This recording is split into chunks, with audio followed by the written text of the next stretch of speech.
Louvado seja o seu nome, Senhor, que sempre acha o perdido. Louvado seja o seu nome, que sempre nos dá a oportunidade de, como instrumentos seus, encontrarmos perdidos pelo caminho. Nos abençoe na administração da sua palavra nessa hora, Senhor, para que eu fale aquilo que está no seu coração, para o coração da tua noiva, da tua igreja hoje reunida nesse lugar. Há pessoas aqui que eu conheço, há pessoas aqui que eu não conheço, mas todas as pessoas que aqui estão, o Senhor conhece. O Senhor conhece a necessidade, o Senhor conhece os sonhos, o Senhor conhece as dificuldades, o Senhor conhece os projetos, o Senhor conhece a vida desde antes do ventre da mãe de cada um. Como diz a sua palavra, o Senhor já os conhecia. Então que eu seja somente mais um instrumento seu nessa terra, para falar ao coração do teu povo a palavra que o Senhor tem para a vida de cada um nessa noite, em o nome de Jesus, amém. Amém, pode sentar-se.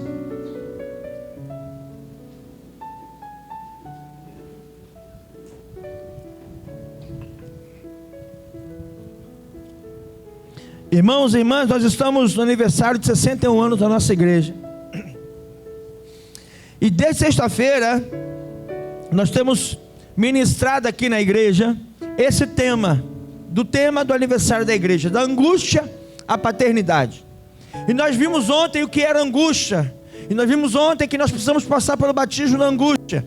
Nós vimos ontem que Neemias, quando ele tomou conhecimento da desolação que o povo de Israel e de Judá estavam passando, quando ele estava lá sendo copeiro do rei Artaxerxes, ele ficou lá, e quando ele tomou conhecimento, o coração dele pesou, ele ficou entristecido.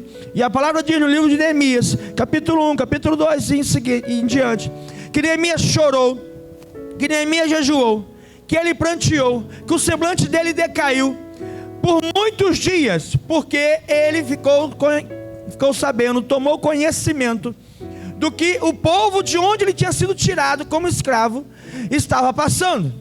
Então nós entendemos que ele ficou angustiado, e ontem o Senhor ministrou o batismo da angústia aqui, e nós vimos que todos aqueles e aquelas que passam pelas águas da angústia precisam se tornar pais e mães espirituais, porque foi isso que Neemias fez. Quando ele tomou conhecimento, ele ficou entristecido, mas na primeira oportunidade que ele teve diante do rei, o rei percebeu que ele estava com o semblante caído e perguntou: por que o seu semblante está caído?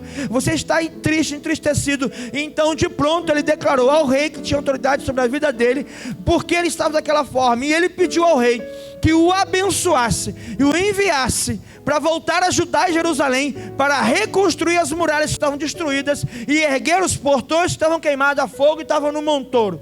O rei deu cartas a Neemias, o rei mandou algumas pessoas junto com Neemias, para que Neemias pudesse chegar lá em Judá e Jerusalém. E então, por um tempo determinado que Neemias havia acordado com o rei Artaxerxes, para poder fazer esse trabalho de reerguer os muros e os portões. Você continua lendo o livro de Neemias e você vai perceber, num determinado momento, que em 52 dias Neemias levantou todos os muros, e ele não trabalhou sozinho, e ele teve peleja, e teve toda aquela situação que durante todo esse mês a gente vem ministrando sobre a vida da igreja, e você que está aqui com essa palavra está entendendo do que eu estou falando. E aí Neemias então se colocou como um pai para aquela nação, e começou a governar aquele povo. Mas Neemias só chegou nessa condição de pai daquela nação porque ele primeiro angustiou-se com a condição da nação. E ontem nós falamos sobre a angústia, e hoje nós vamos falar sobre a paternidade, porque é da angústia à paternidade. A angústia me leva a um posicionamento que eu tenho que me posicionar como homem de Deus, e você como homem de Deus, como mulher de Deus, e não aceitar as coisas que estão na condição que estão. Nós entendemos que nós não podemos tomar a forma desse mundo. Romanos 12:2, o apóstolo Paulo falou para a igreja de Roma: não vos conformeis com esse século, ou seja, não tome a forma desse mundo, não tome a forma desse século. Ou seja, se o apóstolo Paulo está falando para a igreja de Roma que a igreja de Roma não devia tomar a forma do mundo, é porque a igreja de Roma estava parecida com o mundo. E aí, nós temos visto em muitos lugares, e aqui não é diferente, em lugar nenhum que nós conhecemos é diferente, o mundo muitas vezes tenta tomar conta da vida da igreja, e muita coisa do mundo entra na igreja, enquanto que a igreja deveria sair das quatro paredes e impactar o mundo. Então nós não devemos nos conformar. Então um pai e uma mãe, nós terminamos ontem falando isso, é uma pessoa que assume a responsabilidade sobre a vida de um filho. que vai intervir na vida de uma pessoa, se colocando como um pai e uma mãe espiritual daquela pessoa. Hoje nós temos aqui batismo e recepção de novos membros, e essas pessoas vão ser batizadas e recebidos como membros da igreja. Elas já entenderam que nesse lugar, eles e elas foram chamados para cuidar de gente, foram chamados para ser discípulos e discípulas de Jesus, foram chamados para liderar pessoas, foram chamados para liderar células. Podem não estar preparados e prontos agora, mas estarão daqui um pouco tempo, porque todo mundo que entra por essa porta, o Senhor aponta: está entrando mais um líder, está entrando mais um profeta, está entrando mais um intercessor, está entrando mais um cuidador de gente. Está pronto? Não. Precisa ser lapidado? Sim, mas já é na sua essência. Então, todo mundo que se posiciona para cuidar de pessoas se torna um pai e uma mãe espiritual. Só que para eu entender qual é o papel de um pai, eu preciso entender algumas coisas que eu vou tentar compartilhar de uma maneira bem rápida com você hoje aqui. Porque muitas vezes a gente cuida das pessoas, mas não cuida das pessoas como sendo um pai e uma mãe espiritual. A gente se relaciona com nossos irmãos, a gente cuida das pessoas que Deus coloca na nossa vida para a gente cuidar, se torna pastor deles, pastora deles e delas. Você é um líder de célula, uma líder de célula, então você é uma figura pastoral na vida daquela pessoa lá na sua célula. E a gente às vezes começa a se relacionar, mas o nosso relacionamento com as pessoas nem sempre é de pai e de mãe. Na verdade, na sua grande maioria, o nosso relacionamento com as pessoas que chegam na igreja, a gente chama quem chega na igreja de quê? Irmão. Fala assim: Pai do Senhor, irmão. Dá paz do Senhor, irmão, que está do seu lado aí. Então a gente se relaciona como irmãos. E Jesus nos ensinou isso na oração do Pai Nosso, Mateus capítulo 6. Ele falou assim: quando vocês forem orar, vocês vão orar assim: Pai. Se o Pai é nosso, nós somos irmãos. E é por isso que a gente chama o outro de irmão, de irmã. Só que quando se diz respeito a cuidado da pessoa, para ter responsabilidade sobre a vida dela, ser irmão não basta. Fala assim: para cuidar de gente, ser irmão, ser irmã, não basta. Porque irmão e irmã até ajuda a cuidar, mas não tem autoridade e responsabilidade de cuidar. Eu sempre dou esse exemplo. Nós temos 2 filhos, Nando e eu temos 2 filhos, e a maioria que estão aqui conhece. O Pedro e o João. O Pedro tem 22 anos, o João tem 11 anos. E o Pedro é o irmão mais velho do João. Então o Pedro nos ajuda a cuidar do João, sim ou não? Nando e eu temos que ir ao mercado fazer compra. O Pedro está em casa, ele pode ficar com o João, sim ou não? A Nando, eu estou trabalhando, a Nando tem que ir ao médico. O Pedro, se estiver trabalhando de casa, ele pode cuidar do João, sim ou não? Mas ele pode cuidar, mas a responsabilidade é de quem? Do pai e da mãe. Então o irmão, ele até ajuda a cuidar, mas ele não tem autoridade para. E quando eu me coloco como um pai de alguém, você se coloca como um pai de alguém, como uma mãe de alguém, você precisa entender que o seu relacionamento com esse alguém não pode ser mais de irmão, tem que ser de pai e de mãe. Porque o irmão, ele até ajuda, mas ele não assume uma responsabilidade, porque o relacionamento de irmão é complicado, queridos. Então, para eu entender que eu preciso ser pai e mãe, eu preciso lembrar você como é que se relaciona, irmãos. Quem tem irmão, irmã aqui? Tu ama, sim ou não? Mas tu já quis matar também. Porque a gente não escolhe a família que nasce, né?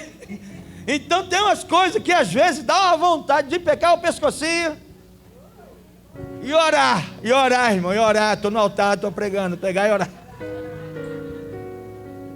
Mas olha só, a relação entre irmãos é provavelmente a relação mais duradoura do que qualquer outra relação na vida humana. Porque olha só, pegando o exemplo lá de casa, eu e a Nanda somos mais velhos que o Pedro e o João. Isso quer dizer que eu e a Nanda vamos para a glória antes deles. Aleluia? Então o relacionamento deles vai ser muito mais duradouro entre eles do que entre eles e eu, Nanda. Você percebe isso? Então a relação entre irmãos, ela é a mais duradoura na face da terra, porque o pai vai, a mãe vai para a glória, o pai vai para a glória, e aí os irmãos ficam, e eles começam a se relacionar, desde quando nasce ali, o primeiro ali é o irmão mais velho, é promovido a irmão mais velho, porque nasce a criança, é o irmão mais novo, a irmã mais nova, o relacionamento começa ali, e vai até quando eles forem para a glória. Quando eles forem para a glória, o pai e a mãe já foi há muito tempo. Então o relacionamento entre irmãos é o mais longo e duradouro da face da terra, compreende isso? Os irmãos, eles são íntimos entre si, por causa desse longo tempo que passam juntos. Então eles brincam juntos, eles brigam juntos. Há segredo, olha só, pai e mãe, há segredo entre irmãos que você não sabe que tem. Tem coisa que os irmãos protegem um ou outro do pai e da mãe, que o pai e a mãe nunca vão saber. Então é um relacionamento muito específico, é um relacionamento muito íntimo, tá? O relacionamento entre irmãos, os irmãos são também concorrentes entre si. Muitas vezes se comportam como rivais, pois trata-se de uma relação horizontal. Porque a relação de pai com filho é vertical. A relação entre irmãos é horizontal, e quando é horizontal tem concorrência. Está comigo? Aleluia. Então os irmãos, eles brigam assim. Eu tenho um irmão que é 1 ano mais novo do que eu, mas ele é muito chato. Pensa num cara chato. Tu vai ver essa pregação, tu é chato. Ele me perturba até hoje. Você sabe o que meu irmão faz? Até hoje, se eu estiver parado, deitado, de perna cruzada, e ele passar perto de mim, ele pega meu dedão do pé e sacode. Isso me irrita, e por saber que me irrita, ele faz. Com 46 anos na cara, e eu com 47, ele continua me irritando.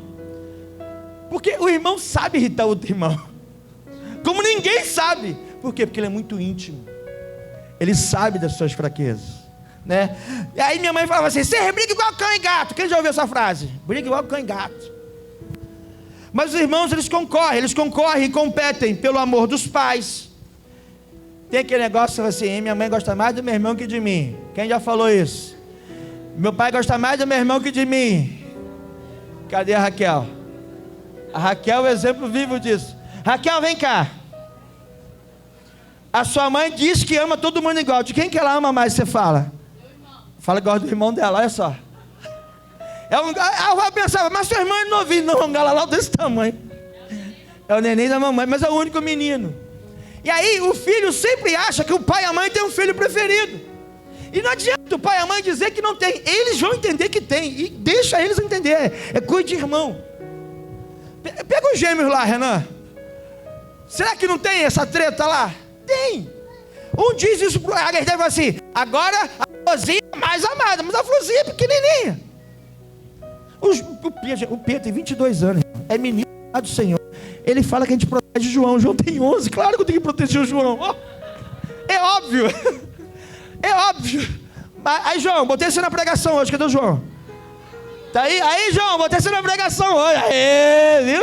Porque ele reclama que eu não boto ele na pregação. Eu falei, mas eu tenho mais tempo com o Pedro. Tenho mais testemunho com o Pedro que com o João. É o dobro da idade. Os irmãos, eles concorrem. Pela atenção dos pais. Eu já vi irmão brigar, sair no braço por causa de namorada. O irmão mais velho namorava a menina. O irmão mais novo namorava a menina e não dava atenção para a menina. Aí o irmão mais velho foi consolar. Pronto, deu ruim, irmão. Ele acabou casando, o irmão mais velho, com a menina. E teve braçada, irmão. Rolaram no campinho de barro que tinha perto de casa. E eu fiquei lá, meu Deus do céu. Eu não entrei, senão tudo grandão, era pequenininho. Concorre por muitas coisas. Eles são concorrentes, tá?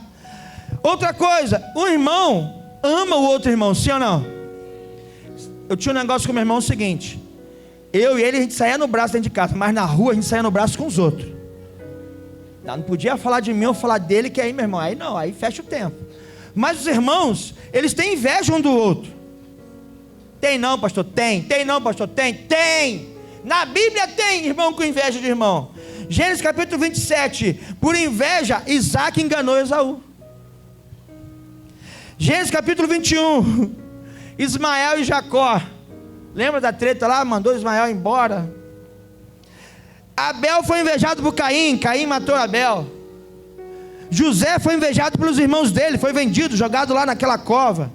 Moisés foi invejado pelos irmãos dele. Lembra Miriam? Ficou leprosa? Por inveja.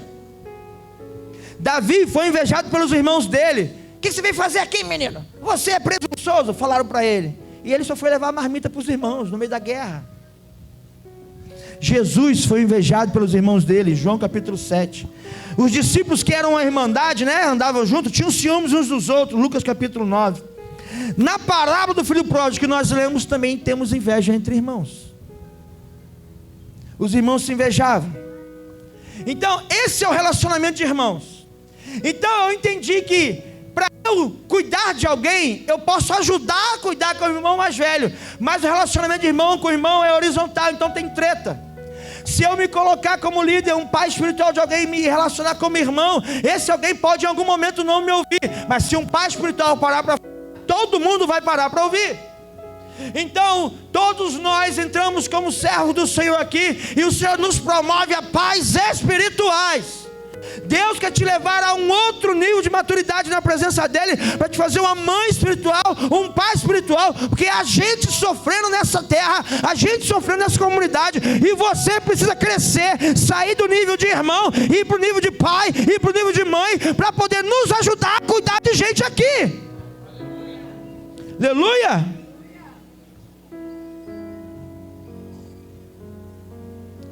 Ok, irmãos se relacionam assim. E os pais?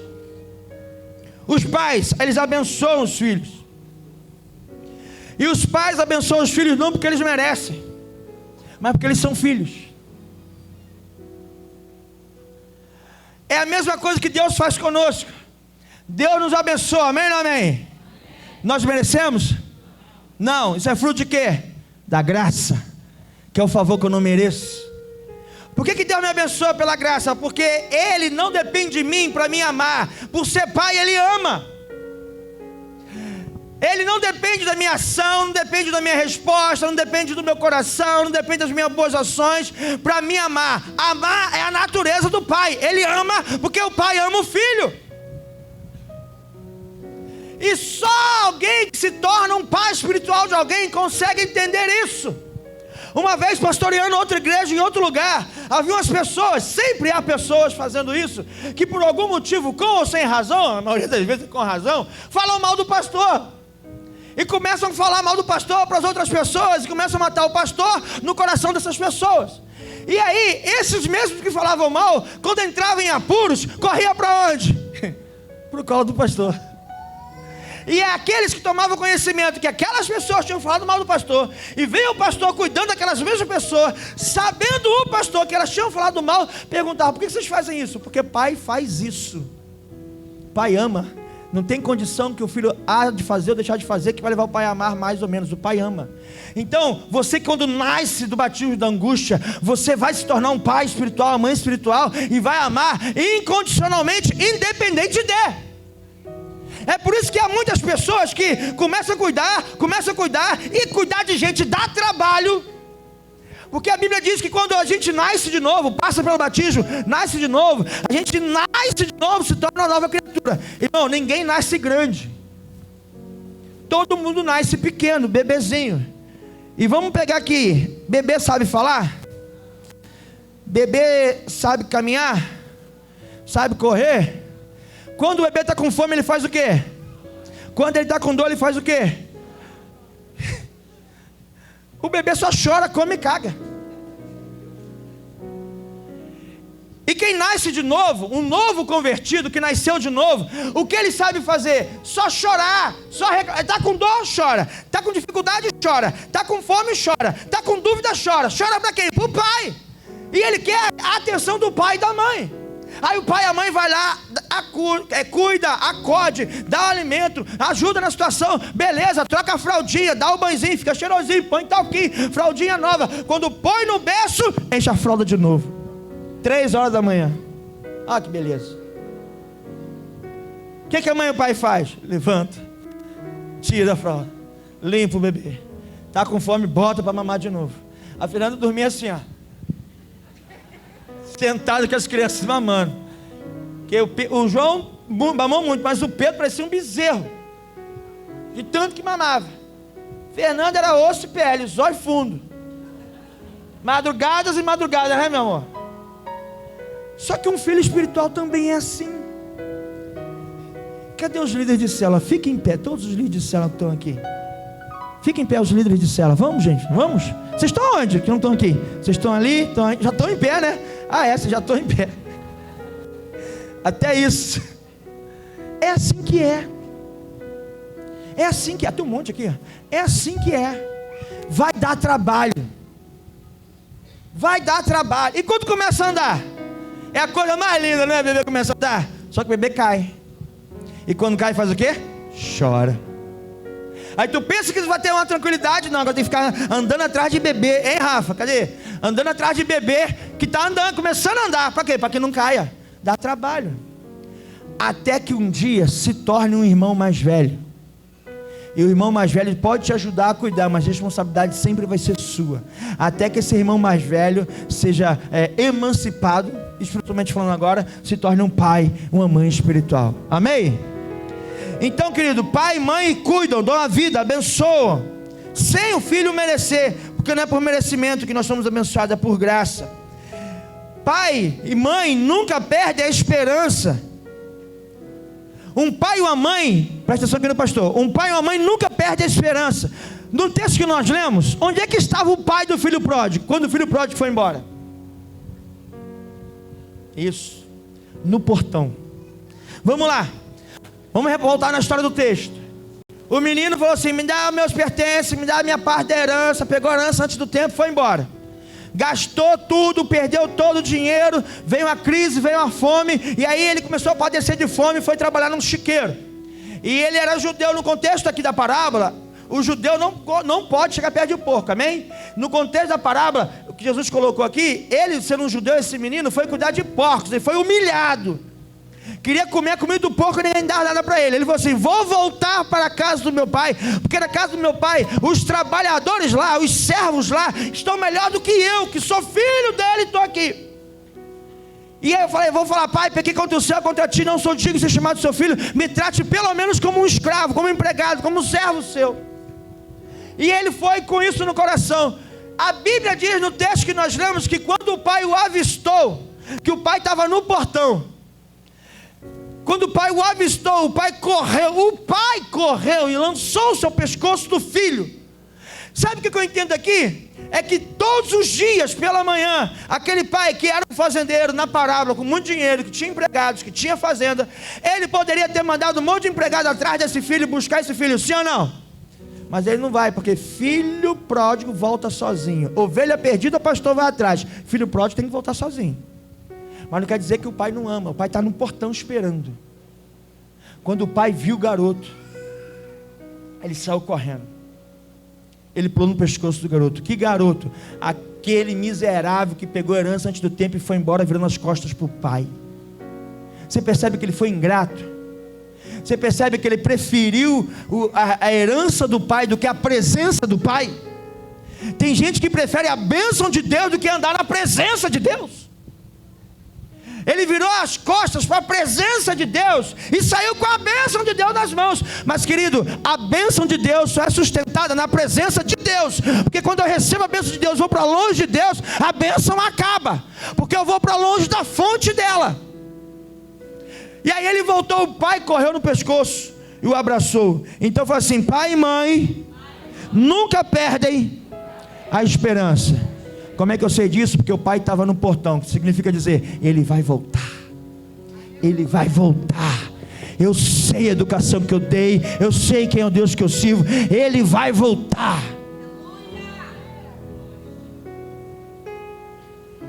Pai e mãe não perdem esperança. Pai e mãe não tem filho preferido, como eu disse, versículo 28. O filho mais velho chegou, estava acontecendo a festa, querido. A festa de celebração, pastor Adalberto. Uma festa de celebração, Thaís. Por quê? Porque o filho perdido foi encontrado. E o pai mandou botar a roupa melhor que tinha, anel no dedo, sandália nos pés, dar um banho no garoto. Pega um novilho cevado. Falou assim: não pega um novilho, pega o novilho. Você percebe que havia um novilho preparado para a festa? Começa a preparar o teu culto de ação de graça aí, irmão. Começa a preparar tudo. Deus vai te dar motivo para dar culto de ação de graça. Aleluia. Não é um novilho, ele é fazendeiro, devia ter muitos novilhos. Então a Bíblia não fala um novilho, fala o novilho. Ou seja, está específico. É um específico, um estava guardadinho para isso. E está dando festa, o filho mais velho chega. Está acontecendo aí? Teu pai está dando festa, seu irmão estava perdido, cara, já chegou com saúde, vamos celebrar. Aí o pai foi nele. Aí ele falou assim: você nunca me deu um cabrito para poder celebrar com meus amigos, mas veio este teu filho. Relacionamento horizontal, relacionamento de irmãos não salva.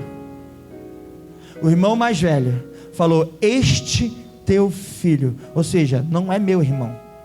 Aí o pai fala: meu filho, o teu irmão estava perdido. O pai define a identidade dos dois mais uma vez. Pai não tem filho preferido. Irmão tem essa treta. Vai lá então, papai ama mais você do que eu mesmo. Pai não tem esse negócio. O pai viu que o filho mais velho não entrou e foi atrás do filho mais velho também, porque pai não tem filho preferido. Ei, você se tornando um cuidador de gente, um pai espiritual, que foi batizado nas águas da angústia e vem até a paternidade, não terás nenhum filho preferido. Todos serão seus filhos que você precisa cuidar. Aleluia. Pai dá destino. No versículo 25, o irmão mais velho estava no campo, trabalhando, fazendo o que o pai fazia. O pai era fazendeiro, e todo fazendeiro que eu conheço, ele começou na lida do campo, porque eu conheço alguns. Eu trabalhei quando pequeno no campo, na lida do curral, arrastando o cocô de vaca no curral. E os fazendeiros que eu conheci naquela época, todos eles tinham começado a vida assim também. Então o pai dá destino. O irmão mais velho estava lá cuidando dos negócios do pai, e o irmão mais novo se perdeu por quê? Não ouviu o direcionamento do pai. O pai falou: vai por aqui, ele foi para lá. Então todo filho que não ouve o direcionamento do pai se perde no caminho. Todo filho que ouve o direcionamento do pai é enviado como flecha para um destino, porque pai dá destino. Então você tem uma responsabilidade, querido, que passou pelo batismo da angústia. Você que é um pai espiritual e vai se tornar, ainda que hoje, comece a se tornar hoje, você tem uma responsabilidade de dar destino à vida de alguém. Hoje eu recebi uma homenagem tão linda de um filho na fé aqui, que encheu os olhos de lágrimas. Ele falou assim, uma postagem que ele fez lá: eu pequei, mas tu não me abandonou, tu puxou minha orelha, tu me aconselhou, tu brigou comigo, e você me deu direcionamento, e agradeceu por estar na presença do Senhor. Isso é dar destino. Então, querido, você vem para a igreja para receber alimento, para alimentar essa multidão que está aí fora. Os irmãos que vão se tornar membros dessa igreja hoje, vão passar pelas águas, ou já passaram em outro momento e vão se tornar membros hoje. Você tem essa responsabilidade. Eu falei muito com eles isso hoje, de ser discípulo de Jesus, se tornar exemplo para outras pessoas, se tornando pais e mães espirituais. Aleluia. Debaixo dessa palavra, eu quero pedir às pessoas que vão passar pelo batismo, que vão lá para dentro agora, vão se trocar. Podem se trocar e voltem para cá. Quem vai passar pelo batismo?